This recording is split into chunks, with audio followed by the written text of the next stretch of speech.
If you're new to tarot reading or your metaphysical practice, then some of these scary cards in tarot might be a little bit off-putting.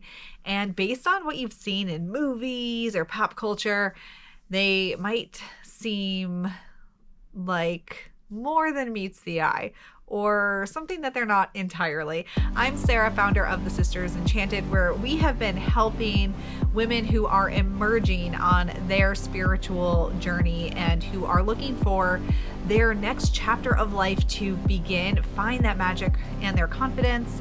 And we've been doing this since 2016 here at the Sisters Enchanted. And today we are talking about the scary cards, scary, air quotes, finger quotes, all the quotes, scary cards in tarot, because newsflash, there is no scary card in tarot, though it might really seem that way.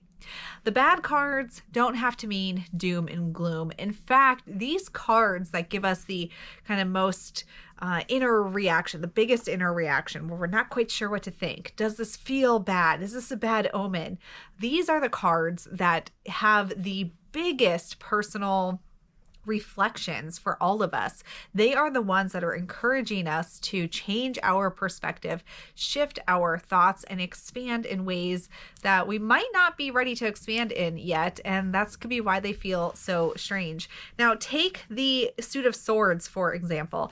Pretty much any card in the Suit of Swords just does not look good.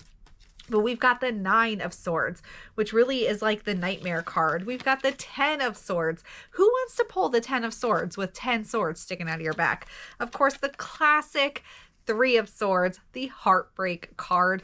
Now, the thing about the swords is that it is all about perspective and perception. So when you pull these swords cards and they feel off-putting and like, why would I want the 10 of Swords?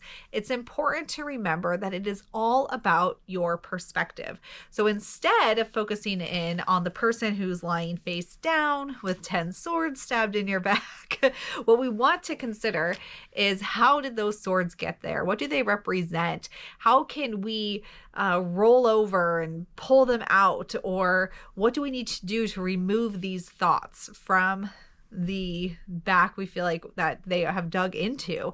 The nightmare card, where you have 9 swords and the person with their heads in their hands. A great reminder that whatever is playing out as a nightmare in your mind, it's in your power to control that thought or shift it or change it. So the Suit of Swords, while it looks off-putting, is a big call to shift your perspective and change your thoughts. The Devil card is another one where I love to think of that phrase, the devil you know or the devil you don't. The Devil card is a great reminder that we all always have choices, and all of our choices have consequences.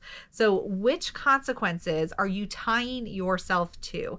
Because sometimes we can stay in a situation or stay with a circumstance because it's familiar. It might not feel that great being chained to the devil, but it's not that bad, and it's the devil you know. And we might feel nervous to leave the situation or unchain ourselves because we're not sure what lies ahead. It could be worse, but you'll never know if you don't explore it. And there will be a new consequence to the new choice that you make. And then, of course, we have the classic Death card. Nobody who's new to tarot, who has never had a tarot reading before, likes to see this one casually flipped over on the table, because who likes to think of the word death in big, bold letters? But death is really a reminder that we must put one thing to bed for another thing to rise. One thing must go for something else to flourish. And that's what this card represents in tarot. So your tarot cards that feel scary, if you're new to this and you just got a tarot deck, but you're not sure what to think, or you have people in your life that are telling you that it might be bad, or look at all these cards, they're really scary.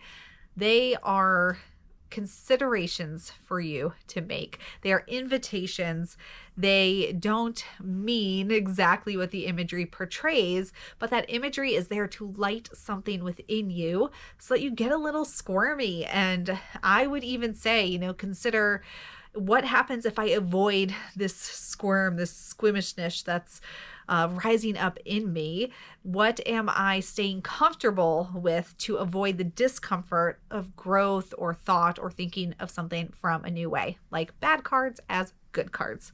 All right, y'all, if you love reading about tarot, be sure to subscribe to our weekly Stay Magic newsletter. You can find the link in the show notes or the episode notes for this YouTube video.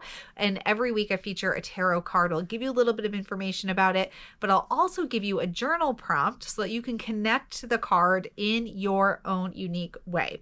It's totally free and it comes out every Sunday in your email inbox. All right, y'all, be sure to subscribe so you don't miss next week's video. And until next time, stay magic, Enchanted Sister.